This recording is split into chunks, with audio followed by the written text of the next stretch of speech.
সংসদ থেকে মহুয়া মৈত্র বহিষ্কৃত হলেন। মৌপিয়া নন্দী ডেপুটি এডিটর, তিনি আমাদের সঙ্গে রয়েছেন। মৌপিয়া, দেখো আত্রেই অবশেষে ভোটাভুটিতে বহিষ্কারের যে প্রস্তাব, সে প্রস্তাব পাশ হয়ে গেছে মহুয়া মৈত্রের বিরুদ্ধে। অর্থাৎ এথিক্স কমিটির যে রিপোর্ট পেশ হয়েছিল, সেই এথিক্স কমিটির রিপোর্ট আজকে দুপুর 12টার সময় পেশ করা হয়। বিনোদ সোনকার এই এথিক্স কমিটির রিপোর্ট সেটা পেশ করেন। এরপর 2 ঘন্টার জন্য মুলতবি হয়ে গিয়েছিল অধিবেশন, এবং তারপর যখন এর উপর আলোচনা শুরু হয়, আজ স্পিকার তিনি 316 ধারা অনুযায়ী 8 ঘন্টা ভোটাভুটির জন্য 8 ঘন্টা আলোচনার জন্য বরাদ্দ করেছিলেন। এবং সেই সময় বিরোধীদের তরফ থেকে আবেদন জানানো হয় যে 8 ঘন্টা এর জন্য যথেষ্ট নয়, যাতে সময়টা বাড়ানো হয়। এবং স্পিকার ওম বিড়লা তিনি এটি অ্যালাউও করেন।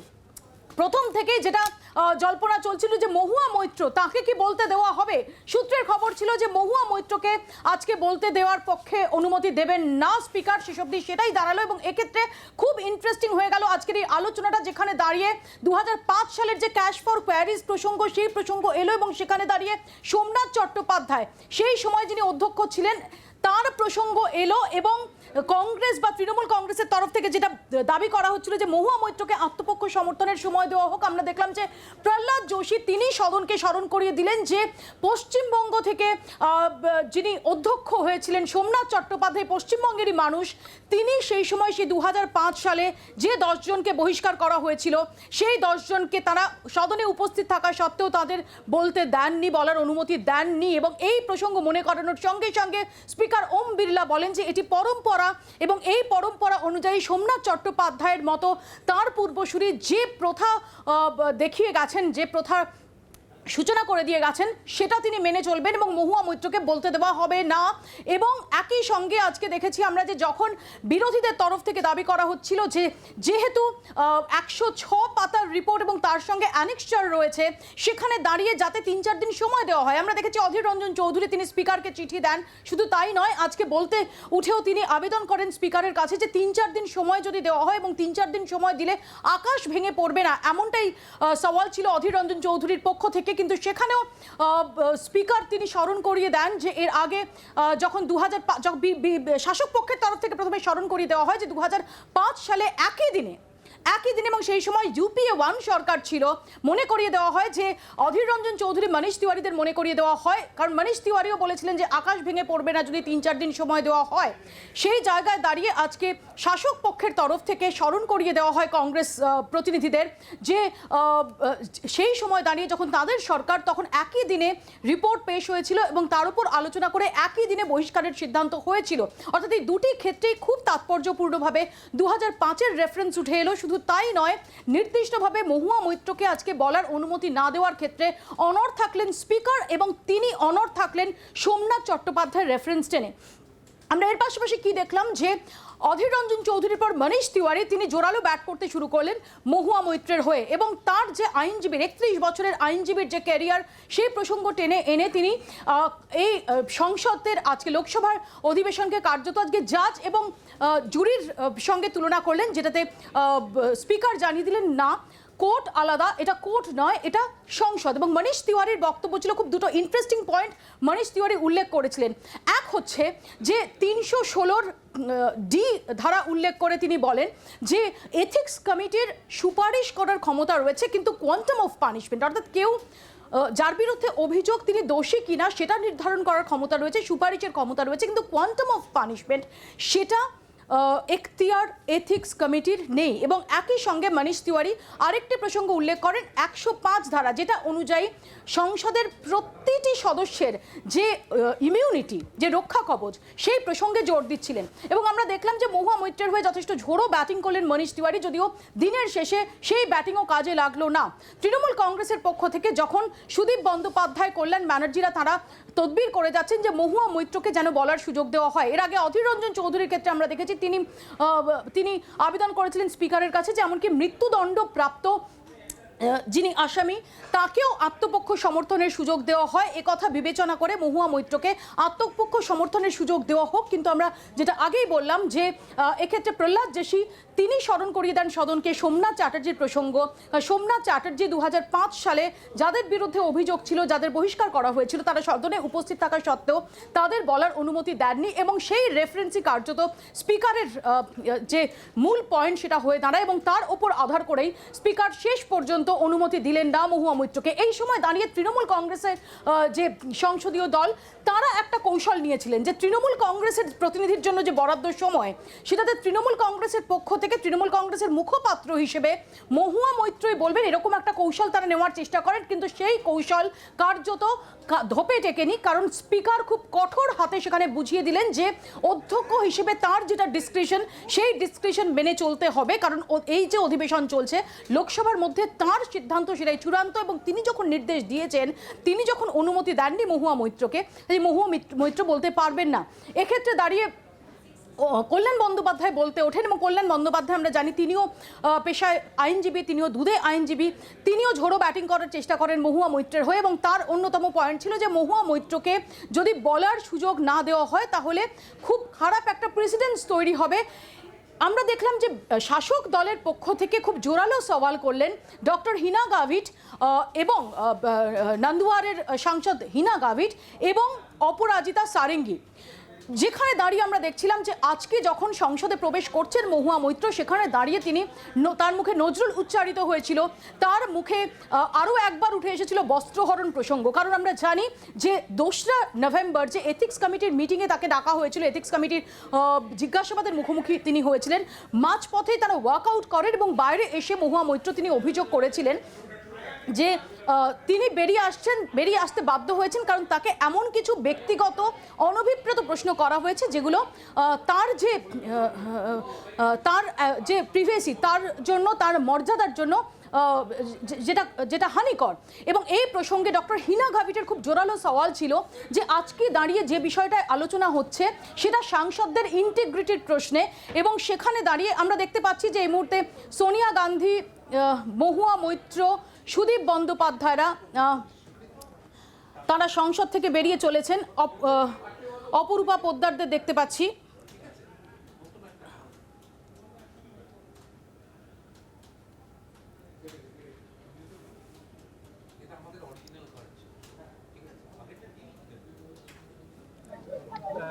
सोनिया गांधी को तमाम सांसद हैं, कांग्रेस के सांसद हैं,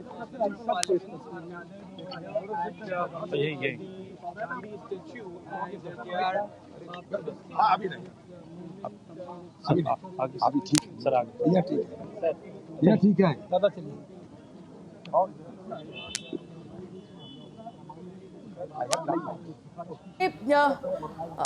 এই মুহূর্তে দাঁড়িয়ে বিরোধীরা তারা এক কাট্টা হয়েছেন এবং তারা এই মুহূর্তে কিছু বলছেন, আমরা সেখানে একবার যাওয়ার চেষ্টা করব।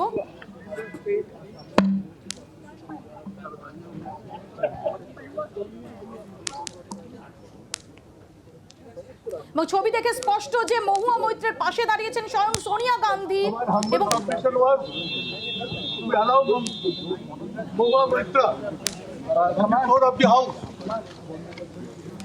but that was rejected by the brute majority. BJP people did not allow, and we are very much shocked to see that justice has been denied to Mahua Moitra, all out, totally. And to women. No, and to women. And to women. Single woman. Ethics committee has also not allowed Mahua Moitra to cross-examine the most important person, Hiranandani, who has given the affidavit. Neither Hiranandani has come and deposed before the ethics committee that this affidavit was filed by him, or the contents of the affidavit were not allowed to be cross-examined by Mahua Moitra. At every stage there was a violation of law, and at every stage this is only pointed that to make a punishment against her. This is a complete in violation of the constitutional provision, and there is no provision under the constitution or under the rule that the house can expel any member of parliament. सबसे बड़ा विषय है कि हमारे India alliance के साथ जुड़े हुए जितना पार्टी है of breaching a code of ethics that does not exist. The committee is punishing me for engaging in a practice that is routine, accepted and encouraged in the House. The findings are based solely on the written testimonies of 2 private citizens whose versions contradict each other in material terms, none of whom I was allowed to cross-examine. One of the two private citizens is my estranged partner who, with malified intention, masqueraded as a common citizen in front of the committee. The two testimonies have been used to hang me. They're at polar opposites to each other. The complainant says I accepted cash in consideration from a businessman to ask questions in furtherance of his commercial interests. But the businessman's suo motu affidavit says I pressurized him into uploading questions to further my agenda. The two are at polar opposites. The ethics committee, without getting to the root of this, has decided to hang me. It refused to summon the businessman to orally testify, and there is no evidence of any cash, of any gifts anywhere. The recommendation of expulsion is based solely on the ground that I have shared my Lok Sabha portal login. There are no rules whatsoever to govern the sharing of logins. As the hearing of the ethics committee demonstrates, all of us MPs are conveyor belts to get questions from the public, from citizens, and to voice that in Parliament. What is important is that if this Modi government thought that by shutting me up, they are going to do away with the Adani issue, let me tell you this, that this kangaroo court has only shown to all of India that the haste and the abuse of due process you have used demonstrates how important Mr. Adani is to you and to what length you will go to harass a single woman MP into shutting her into submission.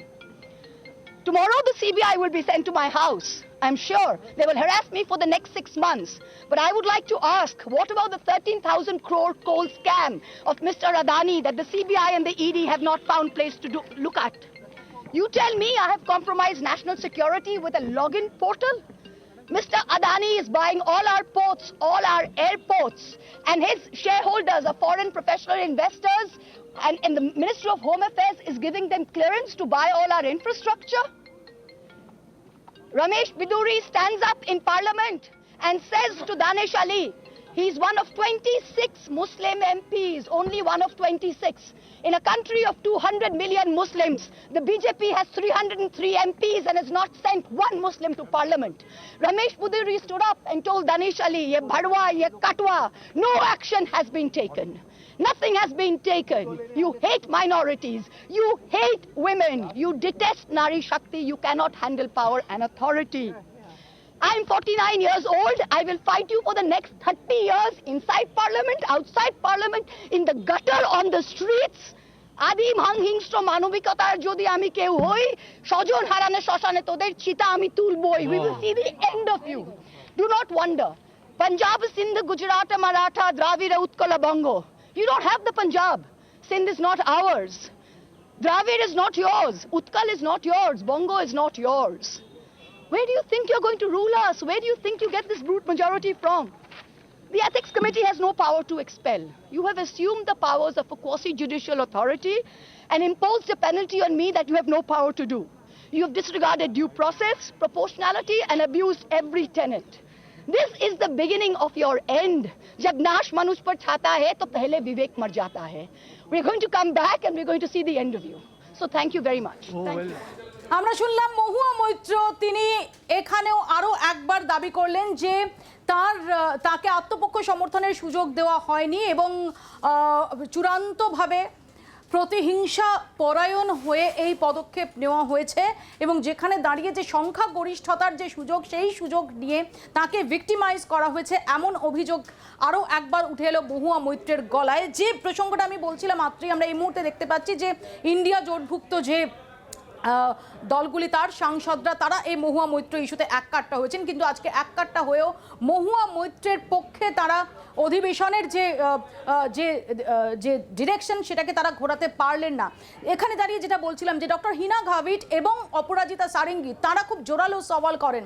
হিনা গাভিটের প্রসঙ্গ ছিল যে যেহেতু বস্ত্রহরণ, দ্রৌপদীর বস্ত্রহরণ প্রসঙ্গ বারংবার তুলছিলেন মহুয়া মৈত্র, এবং আজকেও যখন তিনি লালপাড় সাদা গরদের শাড়ি পরে সংসদে প্রবেশ করছেন, যখন তিনি মা দুর্গার প্রসঙ্গ আনছেন, নজরুলের কবিতা উঠে আসছে, নজরুলের লাইন উঠে আসছে তাঁর গলায়, সেই সময় দাঁড়িয়ে ডক্টর হিনা গাভিট বলেন যে এটি কোনো পক্ষ পক্ষ বা বিপক্ষের কোনো নির্দিষ্ট জনপ্রতিনিধির বিষয় নয়, গোটা আমাদের যে সংসদীয় গণতন্ত্র সেটা সার্বিকভাবে তার ভাবমূর্তি ক্ষুণ্ণ হয়েছে এবং এটা একজন সাংসদের, একজন জনপ্রতিনিধির ইন্টিগ্রিটির প্রশ্ন এবং সেখানে দাঁড়িয়ে কোনো মেল ফিমেল, কোনো মহিলা পুরুষ বা কোন পক্ষ এই প্রসঙ্গ এখানে অবান্তর এমনটাই হিনা গাভিট তিনি সওয়াল করেন এবং তিনি বলেন যে যেভাবে 47 বার দুবাই থেকে, এছাড়াও আমেরিকা থেকে, ইউকে থেকে, নেপাল থেকে একাধিকবার ওই লগ ইন ক্রেডেনশিয়াল ব্যবহার করে লোকসভার যে এই মহুয়া মৈত্রের যে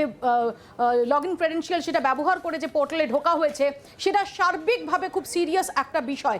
এবং এর পাশাপাশি আমরা দেখলাম যে হিনা গাভিত এই প্রসঙ্গ তুলে বলেন যেহেতু মহুয়া মৈত্রকে আত্মপক্ষ সমর্থনের সুযোগ দেওয়া হচ্ছে না, এটা বিরোধীদের তরফ থেকে খুব জোরালোভাবে বলা হচ্ছিল। সেখানে অপরাজিতা সারেঙ্গি, যিনি এথিক্স কমিটির অন্যতম মেম্বার, তিনি বলেন যে 2 নভেম্বরের আগেও তাকে ডাকা হয়েছিল, তাকে ডাকা সত্ত্বেও তিনি প্রথমবার সেখানে হাজিরা দেননি। দ্বিতীয়বার তিনি যখন 2 নভেম্বর তিনি যান, সেখান থেকে তিনি ওয়াক আউট করেন, অপ্রীতিকর শব্দ ব্যবহার করেন এবং বাইরে এসে তিনি বস্ত্রহরণ ইত্যাদি প্রসঙ্গ টেনে তিনি অভিযোগ করেন যে তাকে ব্যক্তিগত প্রশ্ন করা হচ্ছে, কিন্তু তাকে যে প্রশ্নগুলো করা হয়েছিল সেগুলো নির্দিষ্টভাবে এই সংক্রান্ত তদন্ত স্পেসিফিক এবং এই সংক্রান্ত যে বিষয় তার সঙ্গে জড়িত এমনটাই আজকে খুব জোরালোভাবে সওয়াল করেন অপরাজিতা সারেঙ্গি। এরপর আমরা দেখলাম যে ভোটাভুটি হলো এবং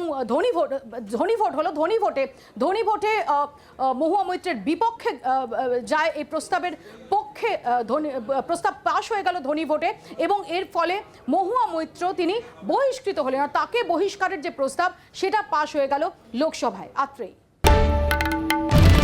বাংলার আওয়াজ, বাঙালির আবেগ, জি 24 ঘন্টা।